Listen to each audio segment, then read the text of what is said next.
तो मध्य प्रदेश की सियासत में मई की गर्मी अभी से महसूस होने लगी है। वजह है राज्यसभा का रण।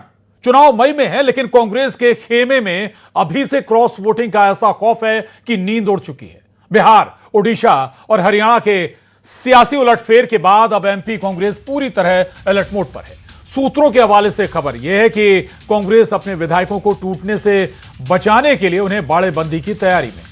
खबर तो यहां तक है कि विधायकों को किसी कांग्रेस शासित राज्य में शिफ्ट करने पर मंथन शुरू हो चुका है।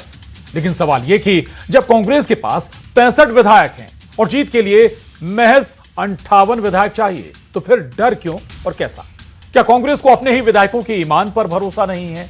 क्या मध्य प्रदेश में भी बिहार, ओडिशा और हरियाणा जैसा खेला होगा?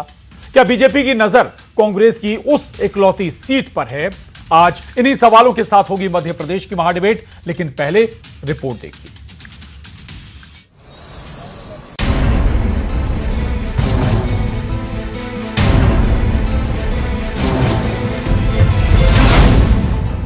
राज्यसभा का रण, कांग्रेस को टेंशन। क्रॉस वोटिंग का डर, कांग्रेस अलर्ट मोड पर। ये सब विधायक एकजुट रहे। 2 विधायक तो चले गए और 1 विधायक जो विजयपुर से हैं उनका चुनाव शून्य कर दिया गया है। तो ये कुल मिला के एक अलर्ट की स्थिति की आवश्यकता है। अपनों पर सियासी उबाल, बीजेपी ने पूछे सवाल। इन दोनों के साथ कांग्रेस इतना बुरा कर क्यों रही है? हालांकि हमारी उन दोनों से कोई सहानुभूति नहीं है, पर फिर भी लगता है कि 70, 80, 75 साल की उम्र में बेचारी कहां जाएंगे? इनके साथ इस तरह अपमान क्यों किया जा रहा है? राज्यसभा का सस्पेंस, बिगड़ेगा डिफेंस। मध्य प्रदेश में राज्यसभा चुनाव मई में है, लेकिन उसकी आहट के साथ अभी से सियासी पारा चढ़ गया है। दूसरे राज्यों में हुई क्रॉस वोटिंग के बाद अब एमपी कांग्रेस पूरी तरह अलर्ट मोड पर है। सूत्रों के हवाले से बड़ी खबर यह है कि कांग्रेस अपने विधायकों को टूटने से बचाने के लिए किसी कांग्रेस शासित राज्य में भेजने की तैयारी कर रही है। अब सवाल यह कि क्या एमपी में भी हिमाचल और उत्तर प्रदेश जैसा सियासी उलटफेर होगा, या कांग्रेस अपनी बाड़ेबंदी से किले को सुरक्षित रख पाएगी? कांग्रेस के इस एहतियात की वजह है चुनावी गुणागणित, जिसके मुताबिक अगर पार्टी के कुछ विधायक भी क्रॉस वोटिंग करते हैं तो कांग्रेस की सीट खतरे में पड़ सकती है। मध्य प्रदेश राज्यसभा चुनाव में विधायक क्रॉस वोटिंग ना करें, इसके लिए कांग्रेस की रणनीति तैयार है। अब देखना है इन कवायदों के जरिए कांग्रेस अपने विधायकों को क्रॉस वोटिंग से रोक पाती है, या फिर एमपी राज्यसभा की तीनों सीटों पर बीजेपी का कब्जा होगा। आज मध्य प्रदेश की महाडिबेट इसी मुद्दे पर।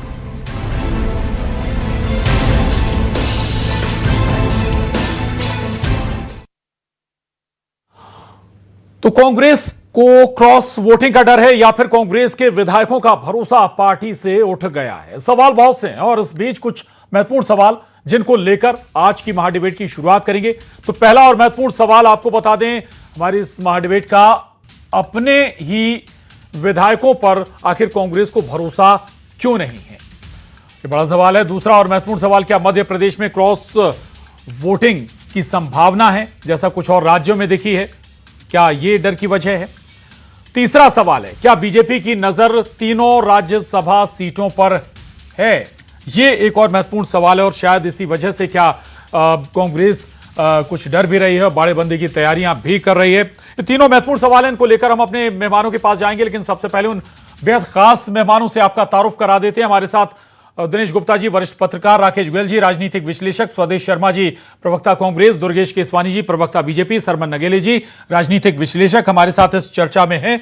आप सभी का बहुत स्वागत है। तो ये बड़ा महत्वपूर्ण है, 3 राज्यसभा सीटों पर मध्य प्रदेश में चुनाव होने वाला है और समय समय पर गणित बदलता भी रहा है, चाहे 2020 की बात हो या फिर बाद के चुनाव की। सबसे पहले स्वदेश शर्मा जी, आपके पास ही आऊंगा। क्या भरोसा आपको अपने विधायकों पर नहीं रहा, या फिर विधायकों को पार्टी पर भरोसा नहीं रहा? दिक्कत कहां है? देखिए प्रशांत जी, सच बात यह है कि कांग्रेस के विधायक दल में पूरी तरह एकजुटता है, हाँ। पूरी तरह एकता है, लेकिन ये लोकतंत्र के चोर, लोकतंत्र के हत्यारे, चलती हुई सरकारें गिरा देते हैं, खरीद फरोख्त के माध्यम से हॉर्स ट्रेडिंग करते हैं, क्रॉस वोटिंग करते हैं, तो अलर्ट होना स्वाभाविक है। चोरों से सुरक्षा सब करते हैं। अभी मैं आपके चैनल पर देख रहा था कि कुछ लोग भोपाल में गैस सिलेंडर, गैस की त्राहिमाम चल रही है, तो गैस सिलेंडर चोरी होने लगे हैं। तो ऐसे में जो लोकतंत्र के चोर हैं, लोकतंत्र के हत्यारे हैं, संवैधानिक व्यवस्थाओं के हत्यारे हैं, इनसे सुरक्षित रहना, अलर्ट होना बहुत जरूरी है। इसलिए हम पूरी तरह अलर्ट है और हम दावे के साथ कहते हैं कि हमारी सीट को किसी तरह की कोई खतरे वाली बात सामने नहीं है। आपको लगता है कि आशंका, अगर अलर्ट आप कह रहे हैं अलर्ट रहना जरूरी है, क्या आशंकाएं हैं कि क्या कुछ पाला बदल सकते हैं आपके साथी? देखिए प्रशांत जी, पिछली सरकार में आपने देखा है माननीय कमलनाथ जी की सरकार को खरीद फरोख्त के माध्यम से इन्होंने गिरा दी थी, चलती हुई सरकार को। तो ये लोकतंत्र के हत्यारे, तब से अलर्ट मोड पे रहना हर राजनीतिक दल का दायित्व बन चुका है। मैं समझता हूं कांग्रेस क्या पूरे देश में जितना भी विपक्ष है सब अलर्ट मोड में रहते हैं, क्योंकि भाजपा का चाल चरित्र चेहरा सब कुछ अलग अलग है, दिखाने का कुछ है, खाने का कुछ और है। सच बात यही है कि इसलिए भाजपा को ये लगता है, आज डिबेट भी इसीलिए हो रही है क्योंकि भाजपा इस तरह की कारनामे करने की कोशिश करती है, लेकिन कांग्रेस के जो विधायक हैं, विधायक दल के साथ पूरे इकट्ठे हैं। माननीय उमंग सिंगार जी के नेतृत्व में, माननीय जीतू पटवारी जी के नेतृत्व में सभी विधायकों की पूरी आस्था है और मैं ये समझता हूँ जो भी प्रत्याशी आएगा उसको पूरे बहुमत के साथ, जो प्रोटोकॉल कहेगा उसके हिसाब से उसको जीत हासिल होगी। ठीक है दुर्गेश केसवानी जी, मुझे लगता है मुझे सवाल पूछने की जरूरत नहीं है। ट्रैक रिकॉर्ड अभी हाल ही में 3 जगह का हो गया है, हरियाणा का, बिहार का। वहां से भाई सतर्क तो होना पड़ेगा कांग्रेस को। देखिए, कांग्रेस को न तो अपने विधायकों पर विश्वास है, न कार्यकर्ताओं पर विश्वास है, और उनके पास जो नंबर गेम है, मुझे लगता है कि वो इसलिए चिंतित और व्याकुल है। आज वो पर्याप्त नंबर में, उनको काय की भय सता रहा है। और ये किस भाषा का इस्तेमाल सुदेश शर्मा जी कर रहे हैं कि लोकतंत्र के हत्यारे कौन है, वो सब जनता जानती है। और मुझे लगता है कि जब हम किसी बड़े चैनल पर बैठकर जब डिबेट करते हैं तो भाषा मर्यादित रखनी चाहिए, जो कांग्रेस नहीं रख पाती है। न तो भाषा की इनके पास मर्यादा है, न कार्यकर्ताओं पर विश्वास है, और यही कारण है कि ये हमेशा डरे सहमे रहते हैं। अब चुनाव अभी आने पे है, कब वो होगा, और अभी से ही ये इनको शिफ्ट करने की बात सोच रहे हैं। मुझे लगता है कि जो कांग्रेस में भगदड़ मची हुई है, जिस तरह से कांग्रेस एक डूबता हुआ जहाज उनके कार्यकर्ता, उनके नेता समझ रहे हैं, इसलिए इनको ये चिंता सता रही है। बाकी हम जो हमारा नंबर है, हम उसके आगे बढ़ेंगे और हमारा संगठन, हमारा नहीं, वो तो आपका पुराना ट्रैक रिकॉर्ड याद दिला रहे थे ना दुर्गेश जी। उस ट्रैक रिकॉर्ड हमारा कोई ट्रैक रिकॉर्ड नहीं रहा है। देखिए, अब आप अपने ही कार्यकर्ताओं को, अपने ही विधायकों को नहीं बताओगे। उन्होंने तो स्पष्ट आके मीडिया में उसमें विधायिका ने कहा कि इन्होंने हमें तो कुछ बताया ही नहीं, कुछ बोला ही नहीं। जब आप संवाद नहीं रखोगे, जब कार्यकर्ताओं को आप अपने आप से दूर करते हो, तो इस तरह की सिचुएशन बनती है। बाकी हम तो अपने हिसाब से अपना जो है हम उस पर हमारा संगठन निर्णय करेगा, और निर्णय करके जो उपयुक्त होगा आपके समक्ष होगा वो चीजें। ठीक बात है। दिनेश गुप्ता जी, मैं थोड़ा सा 2020 पे भी ले जाऊंगा। भाई एक साथ 22 विधायक चले गए कांग्रेस के, सिंधिया जी के साथ सीटें खाली हो गई, 2 जिनकी डेथ हो गई थी, वहां भी गणित बदल गया था। वो ट्रैक रिकॉर्ड कांग्रेस क्यों याद नहीं रखेगी? अभी भी हाल ही में, कल ही की बात है, बिहार में क्रॉस वोटिंग कर दी 3-4 कांग्रेसी विधायकों ने, एक सीट वहां कम हो गई जो आरजेडी के खाते में जानी थी। हरियाणा में भी क्रॉस वोटिंग कांग्रेस विधायकों ने कर दी। तो भाई चिंता का सबब तो जायज लगता है। दिनेश जी, जो हरियाणा का चुनाव है वो तो आपको चुनाव परिणाम मालूम ही है कि क्या परिणाम चेंज नहीं हुए। जी रहा। हाँ, लेकिन आप देखिए चुनाव परिणाम हरियाणा में जो भी हुआ वो कांग्रेस तो बचा ली अपनी सीट में जी। लेकिन जो दूसरे राज्य हैं, बीजू जनता दल का उड़ीसा में या बिहार में जो हुआ वो कांग्रेस के साथ नहीं हुआ। देखिए, ये सब मामलों में नीयत किसकी कैसी है ये भी देखना चाहिए ना भाई। कांग्रेस की कोई भी अंदरूनी राजनीति हो तो भारतीय जनता पार्टी उसकी तरफ क्यों ताक रही है कि साहब हम इनको तोड़ लें, इनको ऐसा कर लें। आप देखिए कि आप अपनी ताकत भारतीय जनता पार्टी बढ़ा कैसे रही है, कि जनाधार से बढ़ा रही है, वोट से बढ़ा रही है, या ऐसे नेताओं को अपने पाले में करके जिनकी कुछ कमजोरियां हैं, जिनको आप कुछ दबाव में लेके दल बदल करा सकते हो। ये तो सबको पता है ना कि आपने ये किस तरह से क्या हासिल किया है। 2020 का घटनाक्रम 2026 से जाके जुड़ जाता है। आप बहुत इंटरेस्टिंग आप देखिए कि बाकी राज्यों के साथ मध्य प्रदेश के चुनाव क्यों नहीं हुए। चुनाव आयोग को यहां भी चुनाव कराना चाहिए ना कि इसको मध्य प्रदेश और कुछ राज्यों को अलग क्यों कर दिया। ये तो कभी होता नहीं है। 9 अप्रैल तक का उनका कार्यकाल है तीनों सदस्यों का। तो 9 अप्रैल के बाद आप चुनाव कराएंगे, ये भी आश्चर्यजनक है। तो चुनाव आयोग की भूमिका को लेकर भी सवाल उठते हैं कि चुनाव आयोग किस दिशा में जा रहा है, कैसा काम कर रहा है। तो बहुत सारी चीजें हैं जो नियत से जुड़ी हुई हैं। जब नियत में खोट होगा तो फिर बहुत सारे राजनीतिक जो निर्णय होते हैं या राजनीतिक तस्वीर आती है वो भी जो है कुछ उसमें खोट आपको दिखेगा ही। जी ठीक है। सरवन अगेली जी, 3 सीटें हैं भाई, 3 सीटों में आप तीसरी सीट पर नजर आखिर क्यों गड़ा रहे हैं? देखिए माननीय प्रशांत जी, भारतीय जनता पार्टी का जो शीर्ष नेतृत्व है, माननीय प्रधानमंत्री नरेंद्र मोदी जी, अमित शाह जी, नितिन जी, चिंता ये है कि राज्यसभा में हमारा बहुमत बहुत उस स्थिति में नहीं है, तो बहुत अच्छा बहुमत हो जाए, जिससे कि बहुत सारी चीजें वहां पर उनको थोड़ा सा एक संवैधानिक रूप से परेशानी आती है। एक दूसरा मेरा यहाँ ये कहना है कि कांग्रेस पूरी तरीके से तैयार है, अलर्ट मोड पर है, और यदि वो दल बदल कानून यहाँ पर लागू हो जाएगा और जिस तरह से कांग्रेस भी अपना बचाव तो करेगी, लेकिन यदि वो विधायकों ने यदि ऐसा ठान लिया है, उनने संकल्प लिया कि हमको कांग्रेस को छोड़ना है, तो उनकी विधायकी खतरे में पड़ जाएगी। और अब ये देखना है कि वो क्रॉस वोटिंग करते हैं या नहीं करते। लेकिन ये बात बिल्कुल सही है कि कांग्रेस पूरी तरीके से अलर्ट है, अलर्ट रहना भी चाहिए। और माननीय राहुल गांधी जी की लीडरशिप में ये चुनाव हो रहा है। और ये मैं एक बिल्कुल स्पष्ट कर दूं मैं प्रशांत जी कि देखिए, वो जो चुनाव हुए थे वो विधानसभा के और ये राज्यसभा, इससे उसको नहीं जोड़ सकते। एक दूसरा, माननीय चुनाव आयोग जो है ना, वो अपनी सुविधा और राज्यों की सुविधा इसके अनुसार निर्णय लेता है। वो ठीक है कि अभी 5 राज्यों में चुनाव होने वाले हैं विधानसभा के, तो उस समय भी करा सकता था, लेकिन हो सकता है कि उनके मध्य प्रदेश का जो यहाँ का जो विधायकों का जो अपना या यहाँ की जो लोगों की व्यवस्था है, वो सारे कम्युनिकेशन में रहते हैं।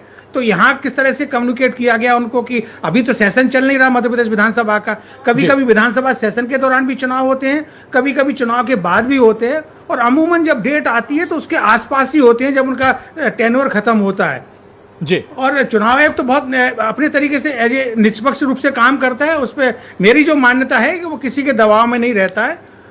और जो भारतीय जनता पार्टी के जो अभी नए नेता हैं, माननीय हेमंत खंडेलवाल जी, मध्य प्रदेश भाजपा के अध्यक्ष, उनकी कोशिश रहेगी कि उनके खाते में भी कुछ ऐसा कुछ जुड़ जाए, कुछ डिफरेंट आ जाए, जो हाई कमांड जो है ना गिनाने के लिए हो जाए। तो ये तीसरी सीट टारगेट पर होगी बीजेपी की। ठीक बात है। राकेश गोयल जी के पास जाऊंगा। राकेश गोयल जी, अब इस सवाल को थोड़ा दूसरे तरीके से लेते हैं जो मैं पूछ रहा था अभी, कि भाई ये राजनीति है, सियासत है, अगर यहाँ पे मौका बन सकता है तो क्यों नहीं बनाएगी बीजेपी?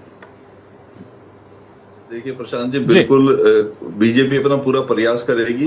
और कहीं ना कहीं, जैसे अभी मैं कांग्रेस के प्रवक्ता जी को भी सुन रहा था, तो उनके विचारों से मेरे को थोड़ी सी सहमत नहीं हूँ कि उन्होंने अपने विधायकों की तुलना उस निर्जीव गैस सिलेंडर से कर दी, जिसे कोई भी चुरा के ले जा रहा है। गैस सिलेंडर तो बोल नहीं सकता, विरोध नहीं कर सकता, पर आप ऐसे अच्छे लोगों को टिकट क्यों नहीं देते जो बिकाऊ नहीं हो, जो नॉट फॉर सेल की टैग लगा सके, जो किसी भी कीमत पे अपने आप को बेचने के लिए तैयार ना हो। देखो, खरीदार तो उसी को खरीदता है जो बिकने के लिए चीजें तैयार होती है। जो चीजें नायाब होती हैं, जो अपने आप को नॉट फॉर सेल कर देती है, उनको कोई भी खरीदता नहीं। तो राजनीति में आप विपक्ष के पास खरीदने क्यों जाएंगे राकेश गोयल जी? कहीं ना, देखिए, जैसे उन्होंने कहा कि हमारे विधायकों से खरीद फरोख्त या हॉर्स सेलिंग, तो अगर हमारे विधायक, अगर हमारे कैंडिडेट अच्छे होंगे, चुनिंदा होंगे, भ्रष्ट नहीं होंगे, करप्ट नहीं होंगे, तो कौन खरीदेगा उनको? कोई खरीदने की हिम्मत ही नहीं करेगा। उन्हें पता है कि बिकेंगे नहीं जी। तो कहीं ना कहीं कांग्रेस को अपनी कार्य प्रणाली के अंदर भी थोड़ा सुधार लाना पड़ेगा। ऐसे अच्छे लोगों को टिकट दें।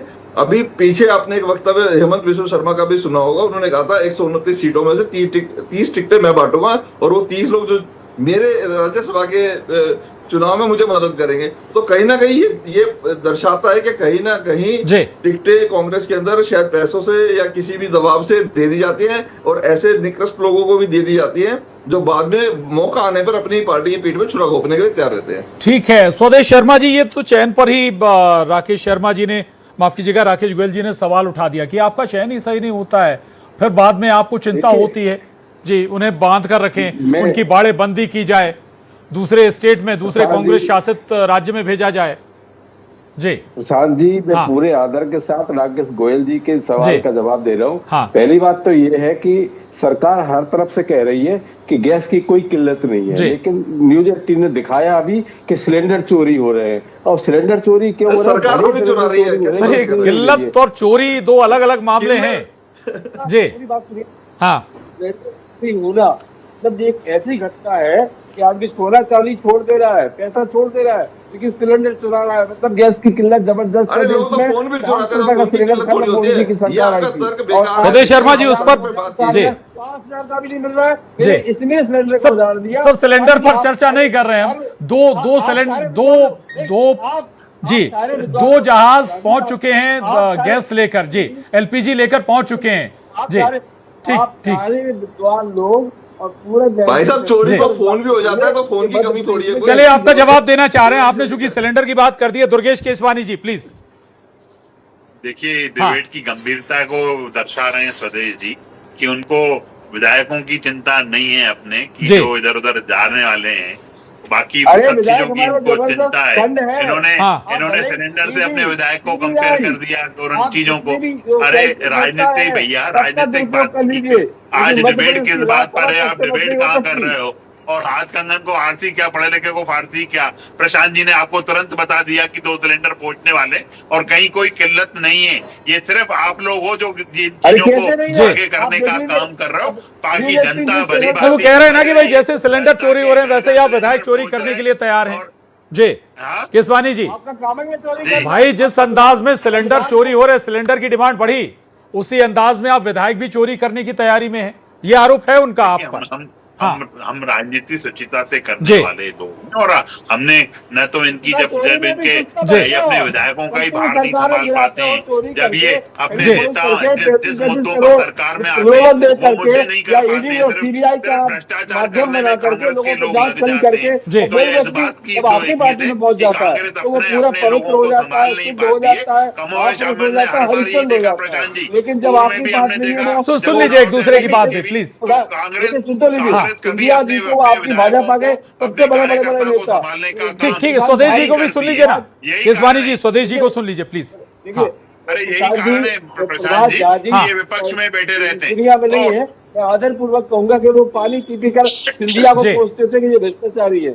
सारी बड़े बड़े पोथंगा लेकर आते थे कि इनके खिलाफ जांच हो, और सरकार भाजपा की थी, केंद्र में भी सरकार आ गई थी। उसके बाद आप सिर्फ सुर्खियां बटोरने के लिए कांग्रेस जनता के बीच से नदारद हो चुकी है। कांग्रेस आने वाले देखिए डूबते हुए जहाज की कोई सवारी नहीं करता, इसलिए इनके कार्यकर्ता की बातें करते हैं। ठीक है, डूबता जहाज आप कह रहे हैं दुर्गेश जी, डूबता जहाज कह रहे हैं। पिछले विधानसभा चुनाव में वोट प्रतिशत बहुत ज्यादा नहीं है, बहुत ज्यादा फर्क नहीं है जी। ठीक है, सीटों का फर्क हो सकता है, वोटों का फर्क बहुत ज्यादा नहीं। मैं लौटूंगा आपके पास, दिनेश गुप्ता जी के पास जाऊंगा। दिनेश गुप्ता जी अभी एक शब्द का इस्तेमाल कर रहे थे केसवानी जी, राजनीतिक सुचिता, लेकिन लगता तो यह कि ये शब्द केवल बोलने के लिए है, राजनीति में इसको आत्मसात नहीं किया जाता है।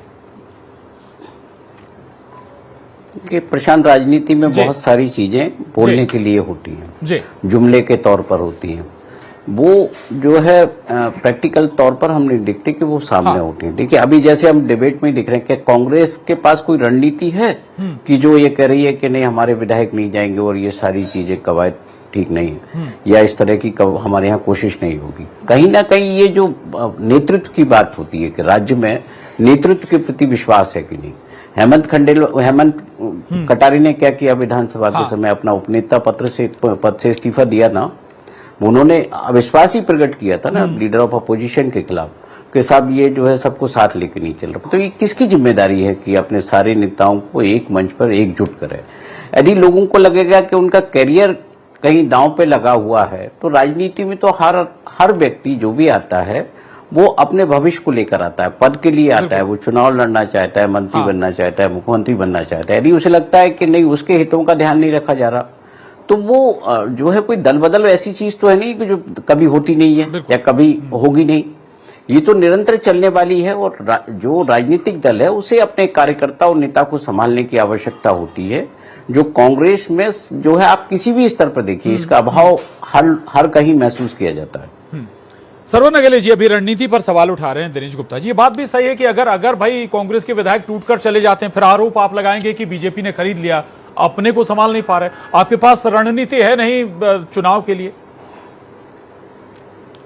नहीं, ऐसा नहीं है प्रशांत हाँ। जी। देखिए, एक इतना बड़ा राजनीतिक दल है जिसने करीब 65-70 साल राज किया है, जिसने एक छत्र राज किया है, मध्य प्रदेश में भी एक छत्र राज रहा है, और अभी भी सोनिया गांधी या खड़गे जी या राहुल गांधी जी पूरे देश में चला रहे लीडर ऑफ अपोजिशन है। तो ऐसा नहीं है, उनकी अपनी रणनीति रहती है, लेकिन वो पब्लिक हो जाए, वो जनता के बीच में आ जाए, ऐसा नहीं होता है। कुछ चीजें बहुत पर्दे के पीछे चलती हैं, उसका प्रदर्शन करने की जरूरत मेरे को राजनीति की दृष्टि से तो नहीं लगती। एक दूसरा, मेरा यहाँ स्पष्ट मानना ये है कि देखिए, जो शुचिता की बात आई है, तो अटल जी के समय में, माननीय नरेंद्र मोदी जी के पहले कार्यकाल के समय में तो शुचिता की राजनीति बीजेपी करती थी। दूसरे कार्यकाल में उसका परसेंटेज कम हो गया और तीसरे कार्यकाल में और अधिक हो गया।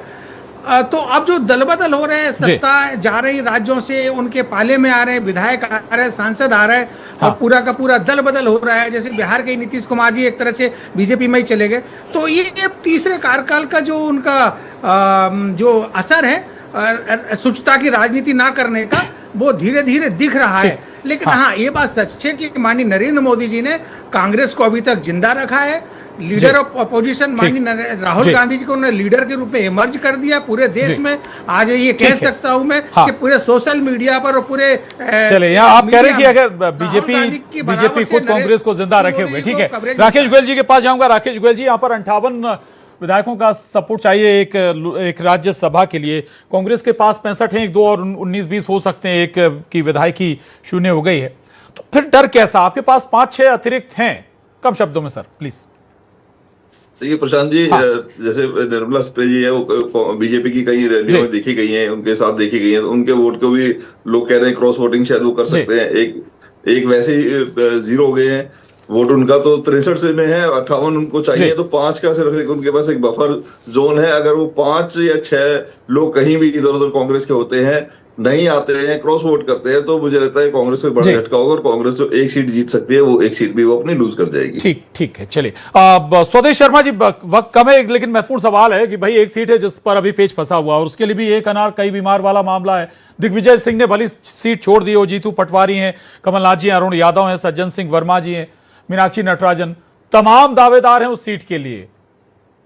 सच बात यह है कि कांग्रेस में अगर देखा जाए तो आंतरिक लोकतंत्र पूरी तरह से कायम है। हर व्यक्ति को अपनी बात कहने का पूरा अधिकार है। प्लेटफॉर्म कोई भी हो, महत्वाकांक्षा राजनीति में होती है, कोई भी प्रकट कर सकता है, लेकिन फैसला हाईकमान को करना है, सीनियर पॉलिटिक्स को करना है। चलिए, एक छोटा सा रिएक्शन दुर्गेश जी का भी लेंगे इस पर, प्लीज दुर्गेश जी, कम शब्दों में। देखिए प्रशांत जी, इनको मुंगेरी लाल के हसीन सपने देखने, ये इसी तरह की बातें करके सुर्खियां बटोरने का काम करते हैं। बाकी उनमें जो गुट हैं, जो धड़े हैं, जो एक अनार 100 बीमार वाली आपने बात कही है ना, तो लंबी एक हैसियत है कांग्रेस में, जिसकी वजह से इन लोगों को डर सता रहा है कि कहीं ऐसा नहीं हो जाए, कहीं वैसा। तो ये वही चले, लेकिन राजनीतिक शुचिता जो कहा जा रहा है, कही जा रही है, वो दिखनी भी चाहिए। मौका परस्ती कम से कम नहीं होनी चाहिए। हाँ, ये भी जरूरी है कि आपको रणनीति तो अपनानी होगी, बनानी भी होगी, ताकि आपके विधायक आपसे टूटकर ना चले जाएं। आज की इस चर्चा में बस इतना ही। आप सभी खास मेहमानों का बहुत शुक्रिया, धन्यवाद, और महाडिबेट में बस इतना ही।